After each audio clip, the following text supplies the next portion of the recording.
Ladies and gentlemen, welcome back to the All We Do Is Talk podcast. The NBA season is over, and we are here to give our award choices and a little play-in preview.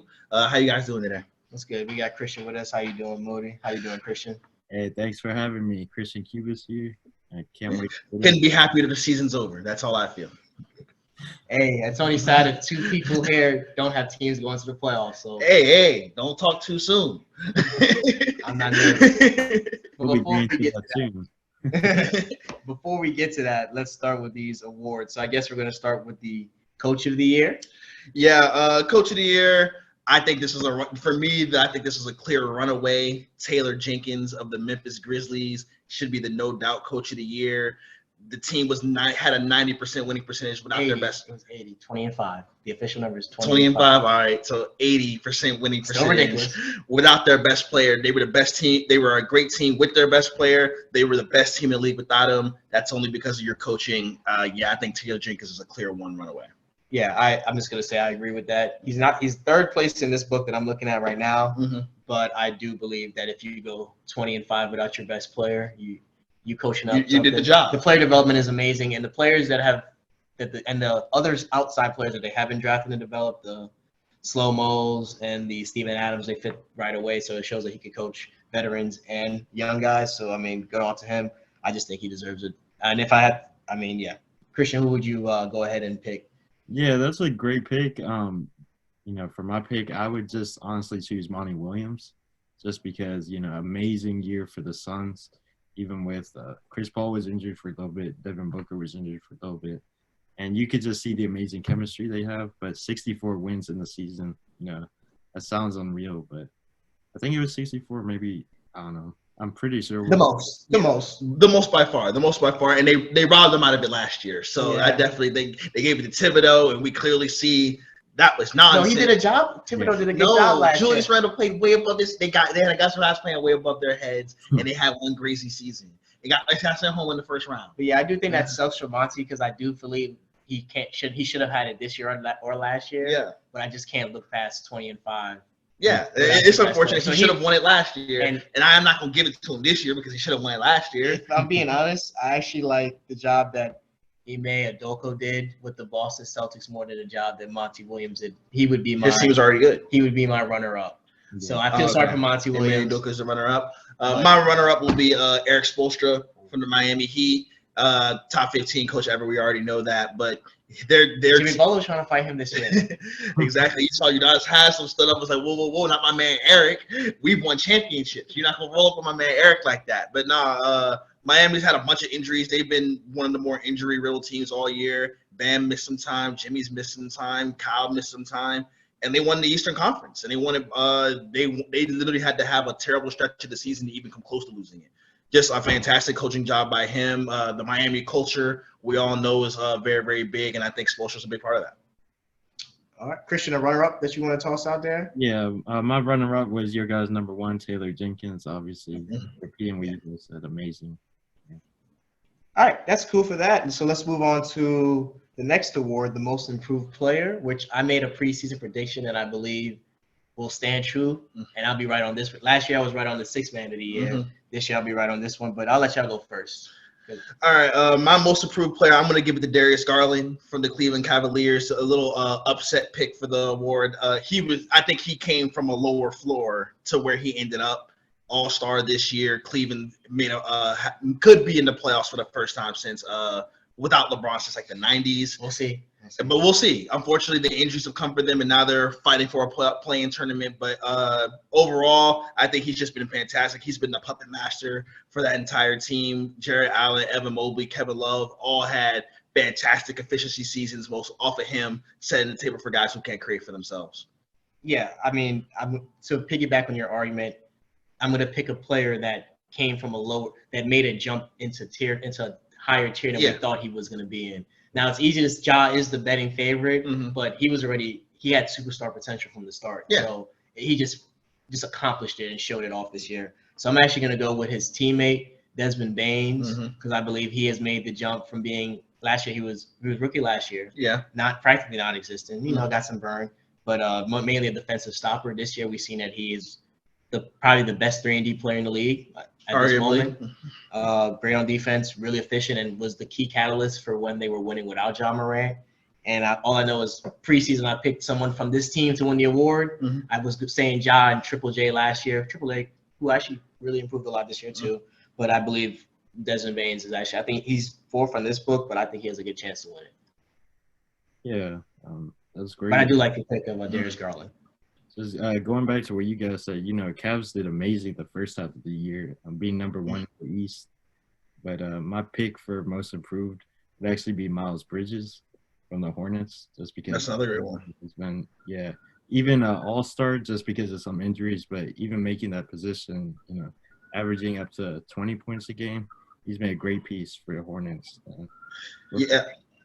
Yeah, definitely. The Hornets were kind of disappointed this year, and I kind of think that kind of took Bridges out of the race. But as far as his own individual development, he definitely took a tier or two step up. Also was playing in a contract here, so we'll That see always if helps. they need to keep him. I mean, he's built to be a superstar in the league, honestly. My runner-up would be Darius Garland because I do believe he made a jump into superstar, into star territory. Not superstar, but star. My runner-up, I'll make it quick. John Morant. He'll probably win the award. I think he was already good, so him being very, very good, great now isn't a surprise. Yeah, my runner-up. Just thinking out of my head, DeJounte Murray from Spurs. Yeah, that's a great one. Yeah, he's been a great jump this year. Obviously, not as much talent in that team, but leading the team to as much as he can. So. And they're in the play-in, so they have a chance to make the playoffs. Absolutely. As good a chance as Cleveland does. I think Cleveland has a better chance. Probably. All right, that's it for that. So let's move on to – are we moving on to Rookie of the Year? Actually, let's just knock this one out. Six-man, because I think it's pretty consensus. Yeah, Tyler Hero. I think he's the only guy in the NBA to average 20 points off the bench this year. He was the clear-cut best guy, best six-man of the year. There's really no reason for a runner-up. I'll throw some love to Kevin Love because I believe he averaged 18 or 19 points per game for a good portion. He might have tailed off. Yeah, but he's kind of the only person on the list that's even viable. They got Tyler Hero at minus 10,000. Yeah. There's a clear guy here. Christian, any other things to put in a thought about that? Obviously I'm on the Tyler Hero train as well. Up in Miami, coming off the bench, he's doing his thing by a long run. All right, cool. So let's get to now. We can move on to Rookie of the Year. All right, this will be something I'm proud of because my Rookie of the Year pick, I'm pretty sure, was Evan Mobley. I thought it was Cade Cunningham. We'll have to go back and look, but my favorite guy in the draft always was Evan Mobley. So Evan Mobley's always been near and dear to my heart because I thought he'd be a great player, and he stepped up right away. Had a fantastic rookie year, averaged a near double. Would have averaged a double-double if he had gotten to play center more, but Jared Allen and Kevin Love being in there forced him to play a little bit out of position. But he was great, and he could be dictated as responsible for the direct turnaround of the Cleveland Cavaliers because Garland and Jared Allen were on that team last year. Not the whole year, but they were on the team last year, and they never looked this good. But Evan Mobley showed up, and they gave him a twin tower look that could be dominant for the next 5 or so years in the Eastern Conference, honestly. Yeah, I agree. I thought he was by far the most impactful rookie. I don't even think it's people are saying Scotty Barnes now. Cade Cunningham looked really good offensively in the back end of the season, but from start to finish, Evan Mobley's been the most impactful for his team. Borderline all-star if you look at the numbers, really. Yeah. If he got more usage too, he probably could be an all-star. Athletic freak on defense. Still young, still a little small if size-wise, but he'll get there. And I think Cleveland got a steal. I think they got him at massive 3? Steal. Yeah, massive steal. Might have the best player in the draft at 3. Christian, who you got? Yeah, so I agree, 100% with you guys. Obviously, the hype is around Evan Mobley, the change he's did at Cavs. But I will say, talent-wise, I do have a runner-up, Jalen Green in my eyes, just because I have seen, just bits and pieces of his explosiveness and him going off. Unfortunately, he's in a bad case at one of the worst teams in the league, the Rockets. But, bits and pieces here, especially the second half of the season.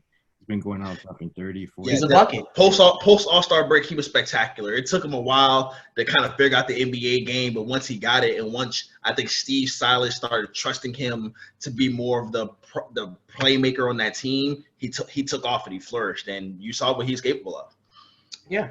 That's cool. Two easy ones here. I could do a runner up. I'll give the runner up to Cade. I think Cade definitely a slow start in the first month or so of the season, but I think if there's someone who could be the best player on a title team, I think it's more likely to be Cade than anybody from this draft, just because he has that big wing capability. He's a great passer, really good defender for such a guy, such a young age, and you saw he can give you buckets once he really learned how to play the game.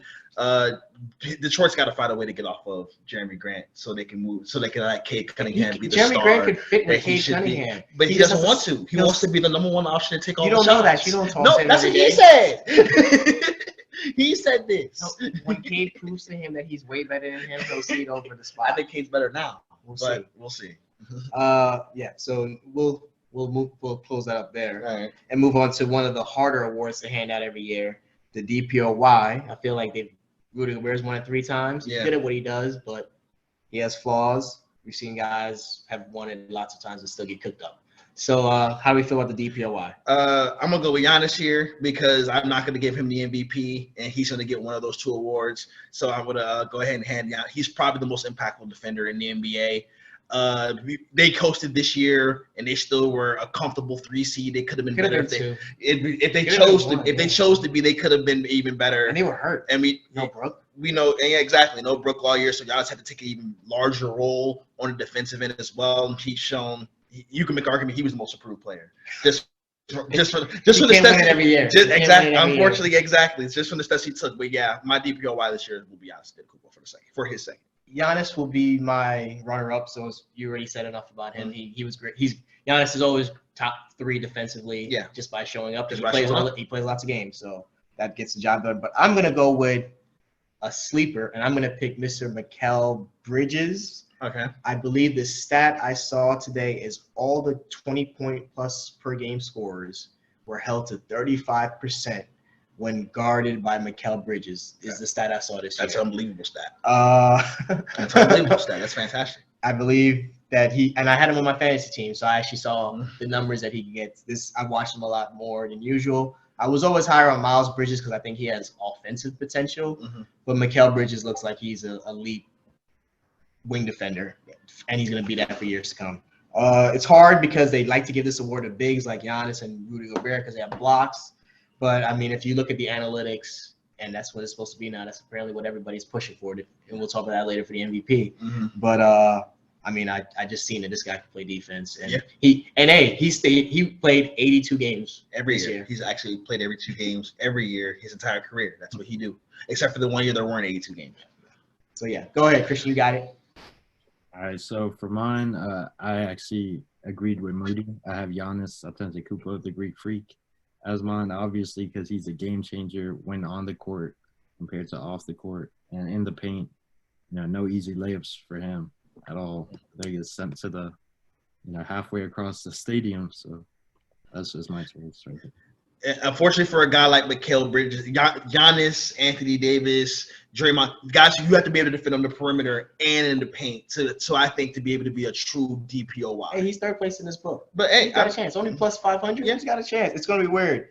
Nobody mentioned any runner-ups, Christian, that you want to mention? Runner-ups. My runner-up would probably be one hype around him that I've noticed too is Marcus Smart.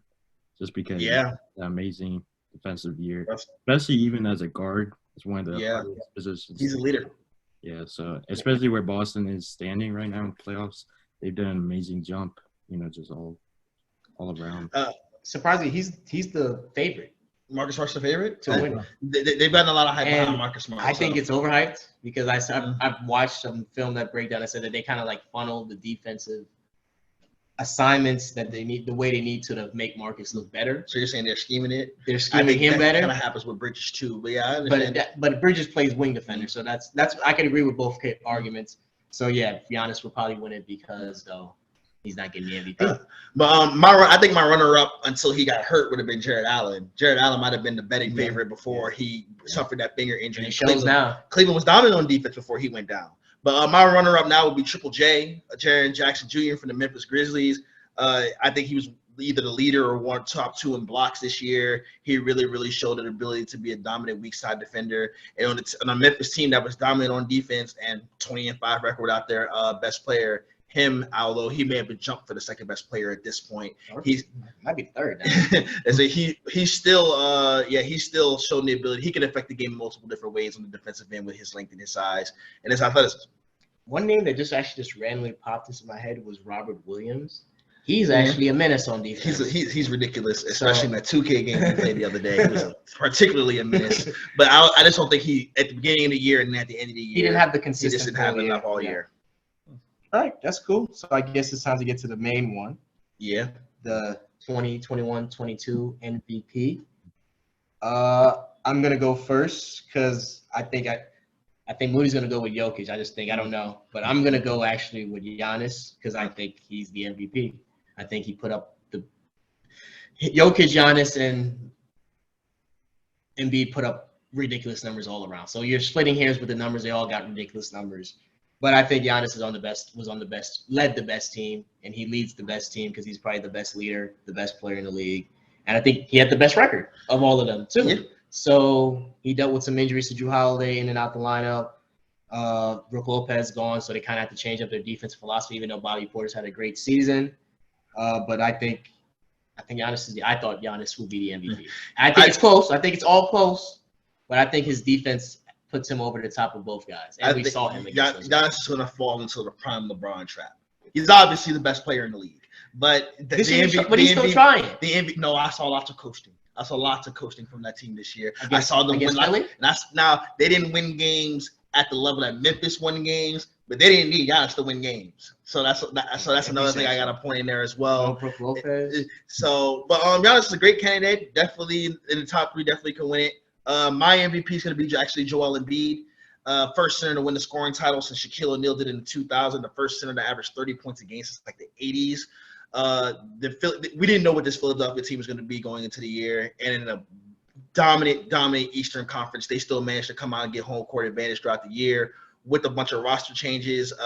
The James Harden experiment actually hasn't been very good. He hasn't been great. I think he cost them a couple of playoff spots just from his roster addition. But yeah, overall, I think Joel Embiid, he could have won it last year. This year, he had a real dominant year. He's also still a dominant defender as well. And I think as far as I think he had the lesser team that he brought up because Jokic won last year. Jokic's team is terrible. And I'm going to say unfortunately for Jokic, his team won it last year. He won it last year. And his team's the same, so. No, it's worse. No MPJ this year. But I mean, the team's they're a 6th seed again, I think. Oh, but they have the same. They're only 2 games behind. They're only a game or a half. I think they have a better record than Philly. They might have the same or better record than Philly. But they're playing in a much easier conference. A much easier conference. Two teams in the West right now. Getting 4 Laker games versus having to play those 4 games in a good Eastern Conference team. That makes a difference. Yeah. All right, go ahead, Christian. All right. Well, I'm glad we can all agree it's a 3-way race between those, Jokic, Embiid, and Giannis. But my choice would actually be the same as yours, Moody. It would be Joel Embiid. Obviously, scoring title-wise, dominant-wise, obviously in paint and three-pointer. We've seen a big difference this year than we have previous years with his shooting.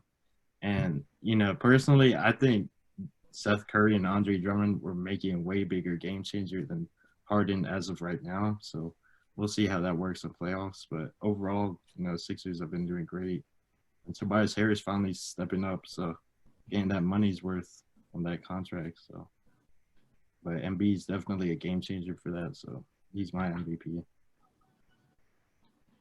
My runner-up is Jokic. My runner-up is also Jokic. Yeah, my runner-up is Jokic too. Yeah, so it's pretty clear.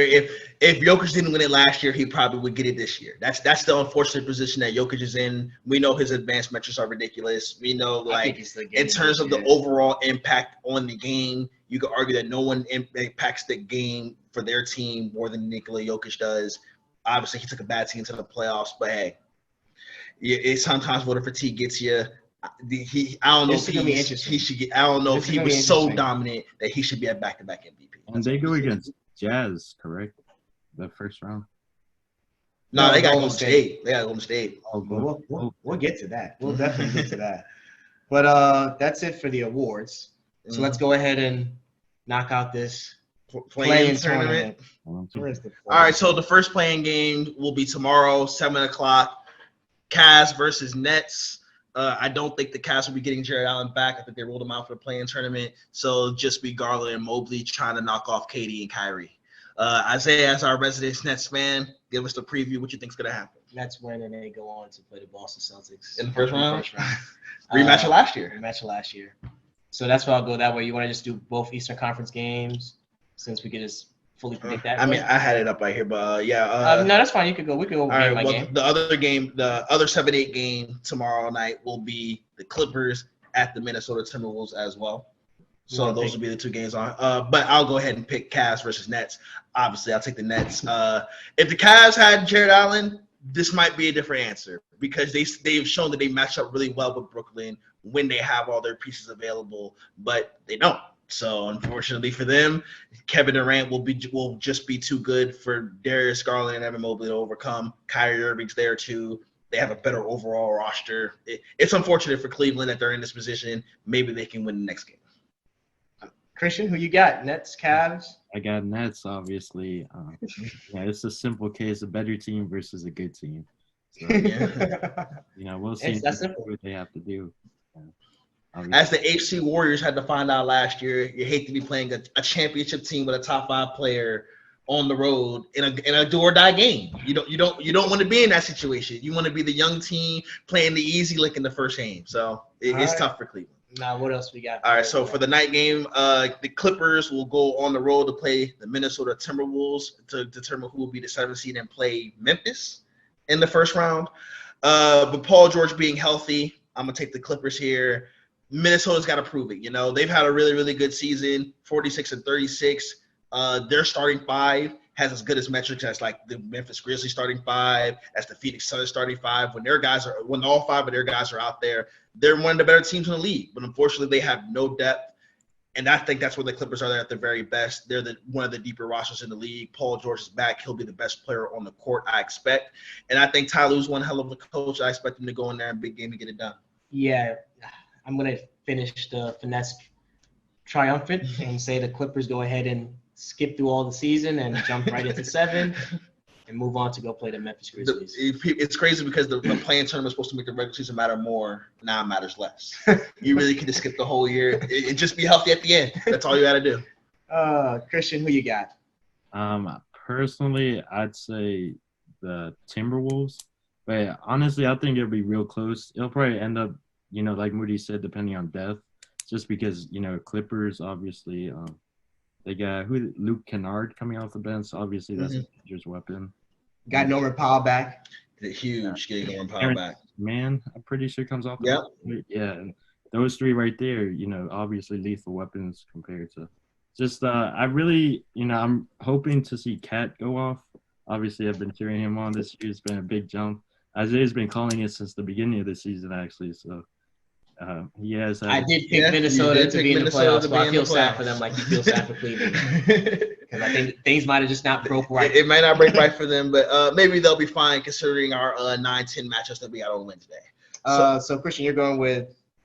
I said Minnesota. He's in Minnesota. Okay, that brings some different opinions, which is good. So we don't got to be. And with the way the league's been going, maybe these new young teams are ready to show that they're about it.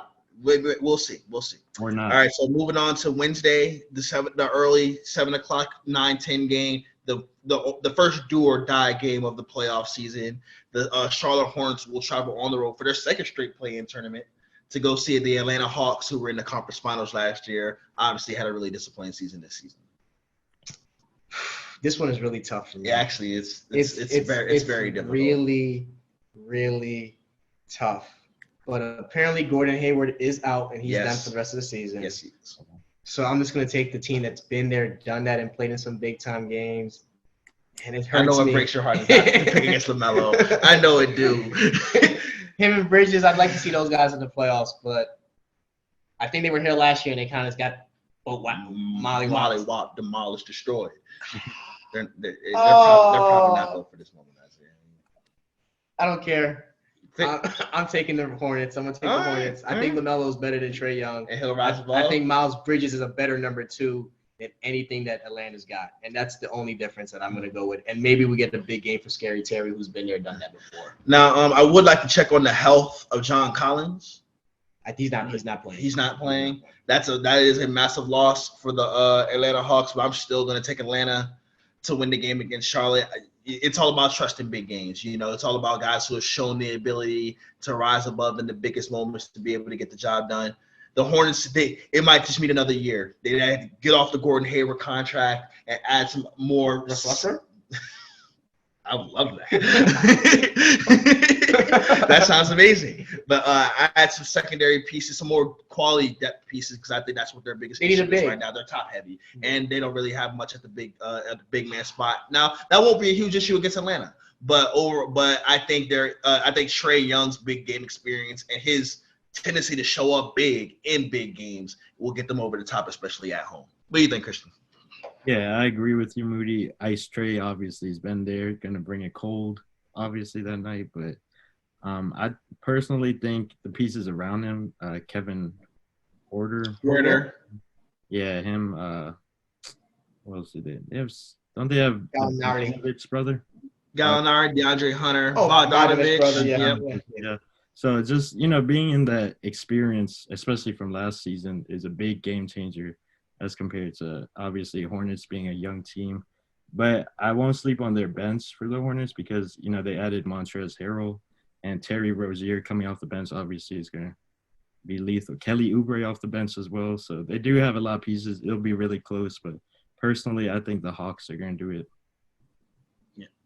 All right. And to the last play-in tournament of the regulars of the, play-in season, we got the San Antonio Spurs traveling on the road to go see the New Orleans Pelicans.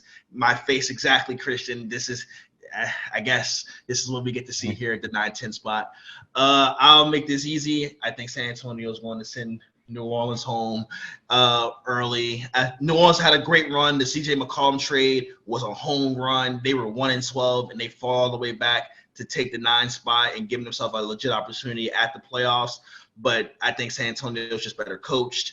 DeJounte Murray, I think he's the only All-Star playing because Brandon Ingram did not make it this year, and Zion will not be coming back. Former All-Star, yeah, but I think San Antonio will be better coaching a game like this, and I think DeJounte Murray will have the biggest game on the court because he won't have to deal with Greg Popovich scheming up for him. So I'll take the Spurs to go on the road and beat Pelicans. I just can't. And I'm gonna highlight the X factor, the person I think will change this game. The matchup of Jonas Valanciunas. You think he gonna eat up on Jakob? On my man Jakob? I think that's good. I think that's good enough. I think that's Jakob is good for bad centers, but anybody with a little bit of ability can eat up on him. I think that's just enough to tip the scales because I think New Orleans is way more talented. I think they're way more talented. It's not even close, and that's without Zion. Mm-hmm. So that really tells you where San Antonio is. I think the days of seeing San Antonio in the playoffs. This is the year we find out that 3 years in a row it's over. It's over. They go home. So Christian, go ahead. Obviously, it's a terrible game. Overall, I don't have to say going to the playoffs. Because of the situation. The 9-10 winning last year out the West, so it's not out of the realm of possibility at all. Yeah, I just have no faith in the Pelicans. I honestly, agree with San Antonio. I think they'd win. But we'll see what C.J. McCollum does for Pelicans. We've seen him drop 40 like a week or two ago with them. So, we've seen him drop 40 in a playoff game to send him home. That's what we've seen him do. Yeah. C.J. McCollum be absolutely massive. He's another guy I'm gonna bank on him and Jonas Valanciunas, but you guys going with San Antonio? Yeah, and I watched San Antonio play New Orleans a couple weeks ago, and they just look better. So we'll see. We'll see. So now we'll put Cleveland to go play to we all pick Brooklyn. Yeah. We all pick Brooklyn. So Cleveland's gonna host Atlanta. We think Cleveland will host Atlanta. You think Cleveland will host Charlotte. So maybe we should save this for. No, we can go ahead and make it. We're gonna go through and make. Who do you think's gonna lock up the last spots? All right. So Christian and I will. We're gonna go Cleveland versus Atlanta. To see who gets the last spot in the East. Oh, man. I'll probably take Cleveland. I think Cleveland will be able to get the job done in that game because I think Darius Garland will be able to go toe-for-toe with Trae Young, and I like the rest of Cleveland's team better. I like Evan Mobley better. Maybe there's a chance Jared Allen comes back, but Kevin Love will be around in a big game like that. And I think Cleveland's fought too hard. I think Cleveland's fought too hard to have to go out here and not even get to go play in the Big Ten in a 7-game series. So yeah, I think Cleveland will find a way to get the job done here for one chance at home. I think they match up decently well with Atlanta, so I'll take Cleveland. Christian? Okay, I'll actually take Atlanta just because kind of like what I spoke before, the experience in that position, just being, never fight someone that has nothing to lose, They just really give you it all just to be in that playoff position. But other than that, Jared Allen's not healthy, right? You said he might be for that one. That's the weird one. If they get sent to the 9-10 game, I expect he'll be out there. Because I feel like Jared Allen would definitely be a game changer, especially against Clint Capella for Falcons. I watched the game where Jared Allen played him without Darius Garland, a bunch of backups, and they beat him in double overtime in the comeback. Yeah. So he would be a problem. So you're going with Brooklyn and Cleveland. Yes. You're going with Brooklyn and Atlanta to finish out the East. Mm-hmm. So we're all going with something different, but we all taking Brooklyn. I'm going to take Brooklyn, and I'm going to go bold with one caveat. If Jared Allen plays for Cleveland and he's healthy, I think they get in. Charlotte would have no shot. I think they get in. Mm-hmm. But if Jared Allen is not playing, I'm going to take Charlotte. Mm-hmm. So I'm going to go with Charlotte and go Brooklyn and Charlotte. Tough. I think LaMelo. I think in the playoff experience, in playoff fields, you need players, and I think LaMelo and Miles Bridges will more than likely be two of the top 3 players in every game they possibly play to get into the playoffs. So that's what I'm going to bank on. That's why I'm going with Charlotte. Yeah, I got it. All right, so moving on to the West. With the Minnesota Timberwolves, I think we all picked Christian picked Minnesota. So Buzzy and I will go first. We picked Minnesota to lose, so they'll go on to play. You picked the Pelicans. This is all mixed up. I think we all picked different things. So here I go. You got it. So I've got Pelicans versus T-Wolves. Yep. Then it's easy. I'll take the Timberwolves. Yeah. I think they're better than the Pelicans. That Jonas Valanciunas matchup. It's obsolete. It will be obsolete. Yeah. So I have LAC and Mini. Yeah. The 2 teams playing in the. They just had the flip spots. Yeah. All right. So I took Minnesota versus San Antonio. God, if that ends up being the matchup, I'm gonna be biting my nails for Minnesota. But I'll take Minnesota to go get the job done there. I think they're just a more supremely talented team. And in a do or die game, you can play your starters 40, 45 minutes. And I think that'll be enough for them to be able to outlast any of San Antonio's lineups. So I'll take Minnesota and the Clippers to lock up the last 2 spots in the West. Okay, so my matchup would be Clippers and Spurs. So obviously choose Clippers with that matchup. Just because I believe it's just a better team overall, the talent-wise. But it's simple as that. We all picked the 9 and 10 game is practically absolute. Yeah. Absolute is what we're saying. Better team. But somebody got it off the game last year, so it's no law. But I think last year was fishy because Memphis became a great team the next year after. So yeah, last year looked questionable. This year, no one thinks San Antonio or New Orleans are going to be world beaters next year. So that's very true. That's kind of what we're saying. That 9-10 game is practically absolute. Yes, it would be surprising if someone who came out the 9-10 won 2 games. So in the end, the only thing we deferred on is Charlotte and Atlanta. I think it's more likely that the 9-10 comes out the East to make it in than the West. I think we can agree on that. But all right, guys, thanks for joining us for this NBA award and play-in preview. We look forward to catching y'all next week for the playoff predictions. Have a good night. Take it easy, Christian.